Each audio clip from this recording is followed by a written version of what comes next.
this episode is for you if you are the one who everybody comes to, right? You're the one who's clear, calm, supportive, the person everyone comes to when they feel, stress or pressure or stuck or overwhelmed or whatever, right? But where do you go when you need help? Being the rock, being the capable one, being the one that everyone turns to is a lot. It is overwhelming, it is exhausting, and holding space for everybody is a lot of pressure to put on yourself or for them to put on you. And really clear to say, it's not because people don't care about you, right? It isn't. This is because you're naturally the nurturer, the caregiver in relationships and also with your clients too, right? So if you're the rock in your circles, but inside you kind of you're just knackered, to be honest, and you're wondering how much longer you can keep this up, supporting everybody, friends, family, clients, and also yourself and your business. Don't worry, I'm here. Help is here. That's the cavalry coming riding in, right? So sorry. That's what that is, okay? But you're the strong one. You're the capable one. You're the one everyone leans on. You're the one who listens, who says, my DMs are always open. And people take you up on this, right? So what happens when you kind of need support and you're falling apart, right? Because I'll say that in inverted commas, because this could be varying degrees of falling apart, right?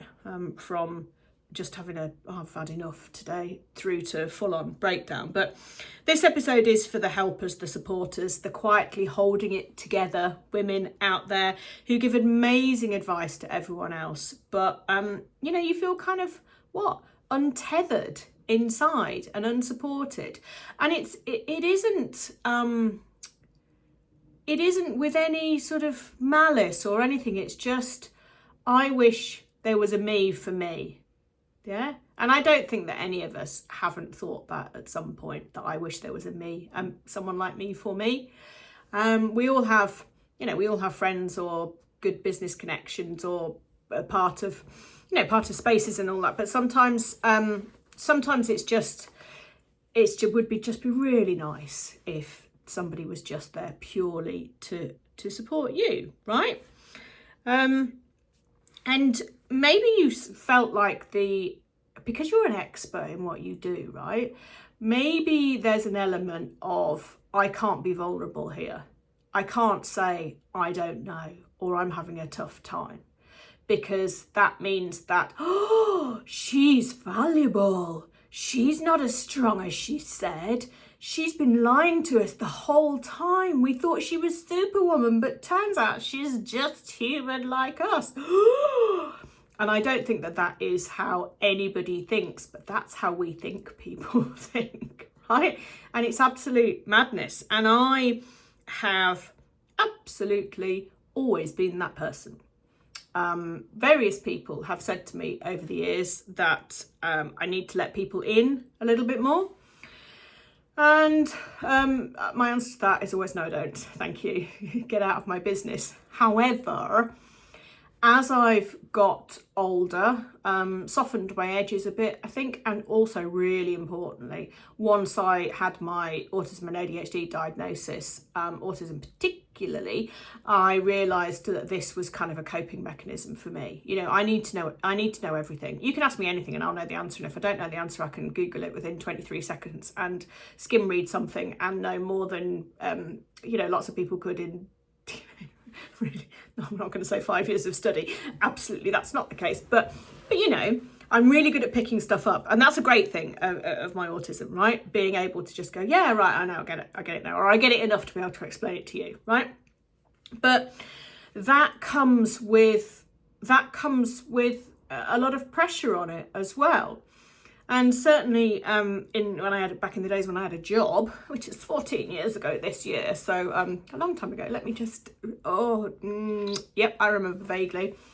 But my team, my staff, they used to call me the Ice Queen, right? And I kind of quite liked that at the time because it meant that I was efficient and got the job done and a great problem solver, but I didn't get emotional and I didn't get involved. And so that was better for everybody. And I look back now, you know, coupled with like the suits and the heels and all that, and I'm like, who was that person? I mean, my God, she was masking a lot of shit, right? And it makes me kind of sad, but I'm able to go, okay, that was a phase in life, let's move on from that. And definitely I will say that sharing a lot of my vulnerabilities now has made me, I think, more relatable as a business coach, right? So when I started my business, I've always done business coaching, right? And business strategy and that kind of stuff. But my core teaching focus was social media. And, you know, you don't need to necessarily have any emotion for that because you're teaching a thing. You deliver the thing, people get the results, and that's the end of it. But the other side of the consultancy side, the coaching side of the business was always different because my job was and is on that side to listen, to hear what people are saying, and then to support them. Either simply by reflecting back, I say simply, you know, a lot of people, I realise it's a skill I have, so I must not diminish that. But, you know, reflecting back what people have said so that they can hear it in slightly different words and it resonates differently, or actually offering support that people need in order to move past whatever shit's going on, right? And that requires a real softening of the edges. It really does, because empathy is a huge, huge part of coaching and supporting people, and not to absorb everybody's problems, but to understand and to be able to connect and for people to trust you. You know, my clients, someone said to me that it's like, you know, working with me is like part therapy, part coaching, and that I'm a really active listener and really good to talk to. And I really kind of pride myself on that. But it does sometimes make me the person that people lean on. And that's literally what they're paying me for, my clients, right? So all you clients listening, I'm not saying don't share your woes with me at all. It's literally the point of it. But what I'm saying is that when your business is set up like that, which mine is consciously, and I love it, where's my space for that, right? Where do you find your own space to deliver the thing? And what I've started doing is in this podcast with my clients, in my emails particularly, and, you know, just some random person on the street, is actually being a bit less, I've got all my shit sorted, I'm incredible, watch me, you can learn everything. I mean, I've never been that arrogant, right? But, you know, that sort of positioning that I know the answer to everything. And sometimes rather than trying to find the answer, I've sometimes thought, it's all right if I just don't respond to this. And I mean that kind of in WhatsApp groups or on social media or something. You know, something that I've always done in the past is if someone said, oh, I need a so-and-so, can anyone help? I've always like found the answer. If I didn't know it, I would Google stuff. And it's so stupid, but I know it's the autistic traits. It's like being the one who knows something makes me feel, or has made me feel, like kind of a valuable part of society. And so we can also be our own worst enemies there. But since and I don't know when I stopped doing this, a while ago. Sometimes I still do, because I like to know things and I like to find out the answers to things. But since I stopped kind of needing to know everything about everything and be there for everyone, it's taken a lot of pressure off me, and it's allowed me to focus on the stuff that really does matter, which is my confidence to grow clients. They're my key priority. And also, well, you know, like my husband and Kat, whatever, I listen to their needs to support them. But kind of, you know, the wider, like, random person who messages and, you know, you can help.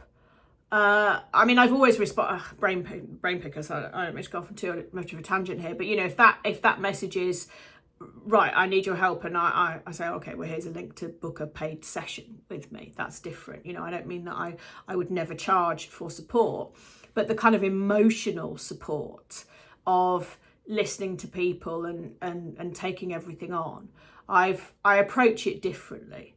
I approach it differently. And I think actually it happens less. Maybe that makes me a bad person, actually. Maybe I shouldn't be sharing any of this. But when I say my DMs are always open, I do mean that. What I will respond with depends on what you say to me. You know, it could be a really super conversation that we both find very interesting. Could be, actually, I can help you with this, but this is part of my paid service. So here's a link to join Confidence to Grow, or have a call with me to see if we're a better fit. Or it could be, right, oh no, I did a podcast on that. Here's the link to that. That'll help you. So you build up your kind of arsenal, I suppose, of responses to things. And that comes with time, but it also comes with consciously thinking of, how can I help people? Because if you know that you're the one that people come to, right, how can I help with all this stuff? Oh, I can record a podcast. I can create an email series. I can do a PDF download. There's lots of, and it doesn't have to be paid, right? If you don't want it to be paid, and that's stuff that you can share that's useful to people and useful to lots of people, right? Because being the one that people come to and being able to support people is just such a wonderful thing. It's a wonderful thing to be able to do, but you have to have your own boundaries and structure around it. Otherwise, all you're doing is supporting people and not getting paid any money for it, right? Which is a terrible business model. I'll just say that to you. I'll give you that one for free. It's a terrible business model. Okay. But there's also, I think there's a hidden toll of always being the strong one, you know? If you're the friend, the coach, the cheerleader, whatever, to everybody and nobody is to you, honestly, that's a surefire way to burnout. It is. You're heading down the road to burnout, because you've got nothing. You're giving, and that giving is not being replenished. The energy that giving takes is not being replenished, and that's a dangerous way to do things. So whether that looks like supporting all your friends and family to the detriment of your own mental health, I guess, or giving too much to your clients other than above and beyond what you've contractually agreed you'll give them, right? Which is enough. That's what they've paid for. They're happy with that, because that's all they wanted. Okay, so you don't need to do more and more and more all the time. Often that's overwhelming for people and counterproductive. And also for your audience, you don't need to share everything that you know all the time, right? Because that's too much. You can give people kind of the top line, and then the next level of support is obviously that they pay you for stuff. And this reality of burnout, over giving, over supporting, and it leading to burnout, I don't think that necessarily that correlation is made immediately in our minds, right? Most of us, I would say, have experienced burnout somewhere on the burnout scale. Yeah, a lot of us just feel knackered a lot of the time, but there are obviously incredibly severe cases where people are hospitalised and all of that, and you might sit anywhere on that scale, but a lot of it will be because of the emotional weight that you're taking on, probably, to be honest, unnecessarily. Yeah, unnecessarily, and that's something that you can change. And this isn't about saying, when someone comes to you, oh, Ice Queen, I am the Ice Queen, I do not have conversations about emotions. You don't need to do that, but you also don't need to invest fully in it. And one of those ways is building up this arsenal, repertoire, bank of content that's useful and helpful, and also other people that you can signpost to. So you could set up referral payments even with people and say, oh, actually, do you know what? So-and-so would be so good at helping you with this. Sure, you can help them. But remember, if you take everything on all the time, you're going to burn yourself out. So it would be great. Do you know what? I think so-and-so, they would be really, really helpful for you.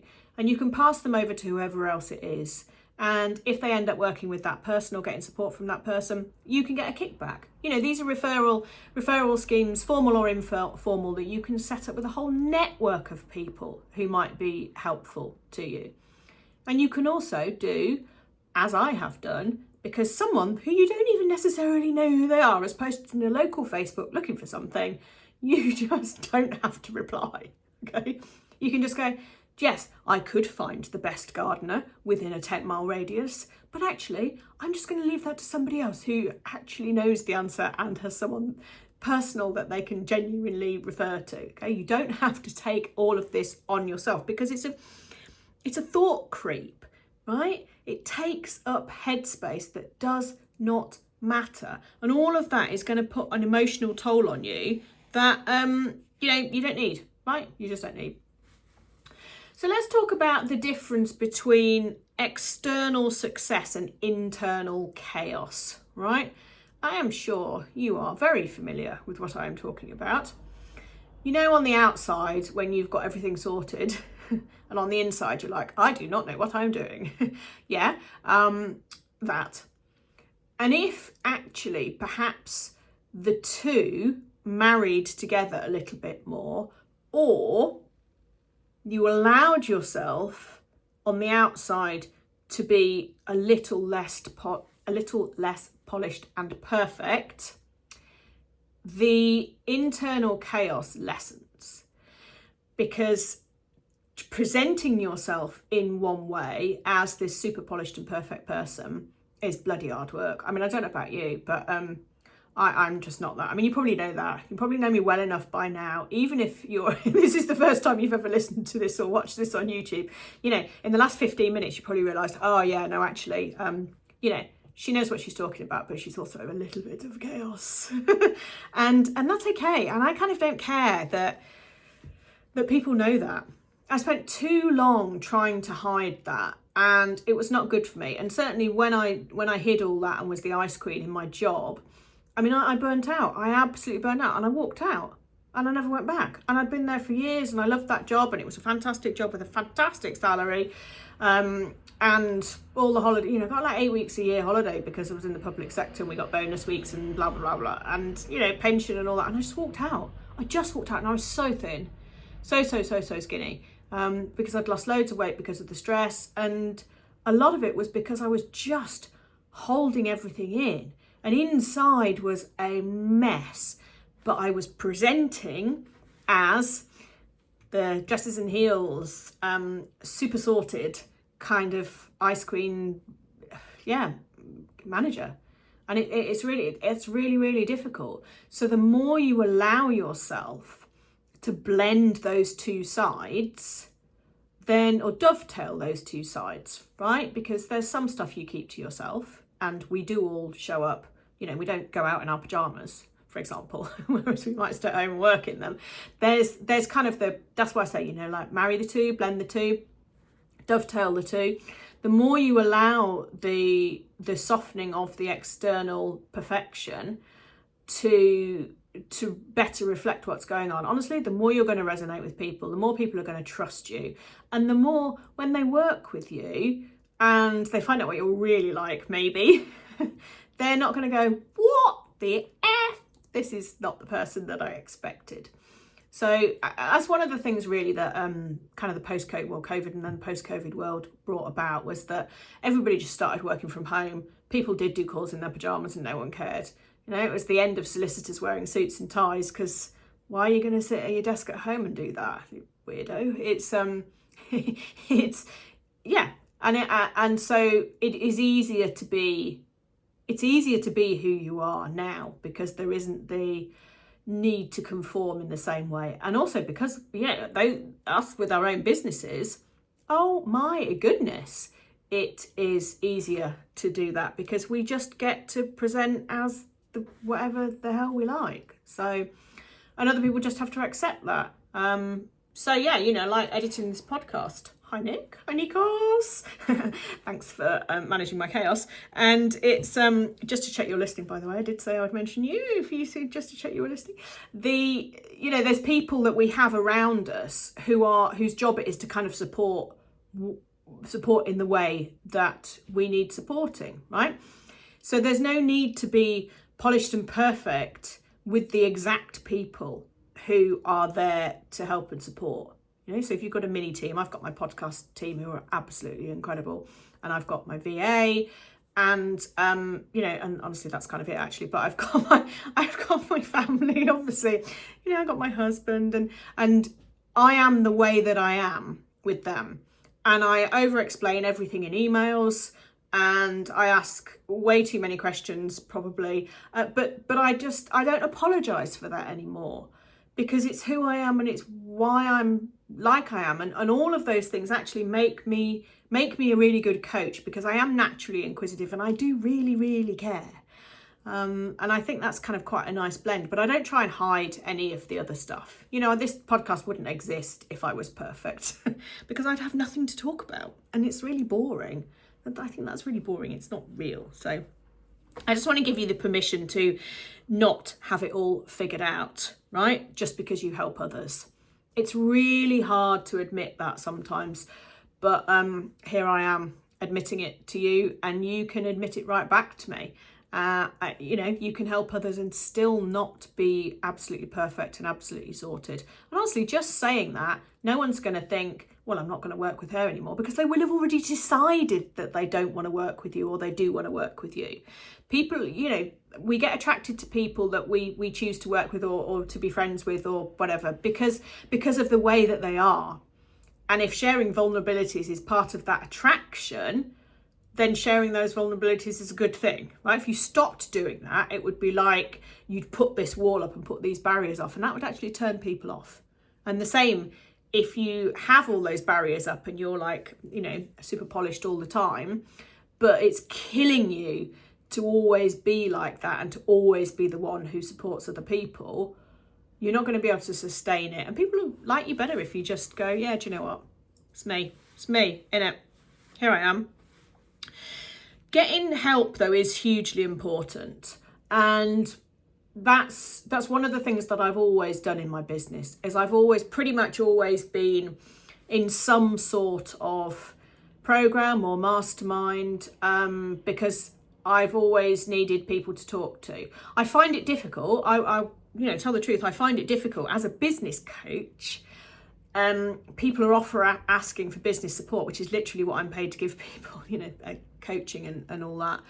And so it's quite difficult sometimes for me to share stuff, the help that I need, because the stuff that they're sharing is what I get paid to deliver. Though I do find sometimes I end up coaching in spaces that I'm in because it's what I do. So you've got to be mindful if you are, if that's like a danger point for you, I guess, or just something to be mindful of. But I've always been in spaces where I've at least met people that I know will support me, and I've made some fantastic friends along the way. And that's one of the reasons that I have my Confidence to Grow coaching space, is because you don't need to learn anything new, right? I'll tell you that now. You don't need to learn anything new. You maybe need to tweak a few strategies that you have, but ultimately what you need is someone to listen to you on the bad days, celebrate you on the good days, and just make you feel supported. Give you the space to go, oh my God, help me, and to feel better when they have helped you. And that's the simplicity of my Confidence to Grow coaching space. That's kind of what it does in a nutshell, really. It provides the space that doesn't exist elsewhere. It allows the full vulnerability with zero judgment and no expectation to be anywhere at any time, because sometimes you just need to talk about stuff. Sometimes life's just lifing and you just want to share that, and everybody gets it, and there will be some support, but there'll certainly be a lot of listening, which really makes a big difference. So I just want to ask you, are you okay? And if you're not okay, reach out and talk to someone, and don't ever feel like you need to carry all this on your own. There are spaces and places and people who are there to provide support when for you, who is the one who always supports everybody and is the ice queen and doesn't get affected by this, except you will, and you do. And if you don't feel supported yourself, you're going to burn out just from holding everything in for everybody else, and that sucks, and I don't want that to happen to you. So reach out to me, binge listen, watch all of these podcasts. You'll get loads of support there, but conversations talking. So reach out to someone on social media, email me. You'll find me on social media, even though I'm not mega active anymore. And Yeah, do get in touch, but do ask the questions and do just say, do you know what, I'm not okay today. What can you help with? And if you come to me, will say, listen to this, watch this, download this, or let's get on a call and talk about it. Because it depends what the issue is as to what support you need. But the help is out there, and you don't need to carry everything on your own. You carry enough, mate, I'm telling you. You carry enough, you don't need to carry this too. So thank you for joining me today. Lots of love, and I will see you next time. See ya.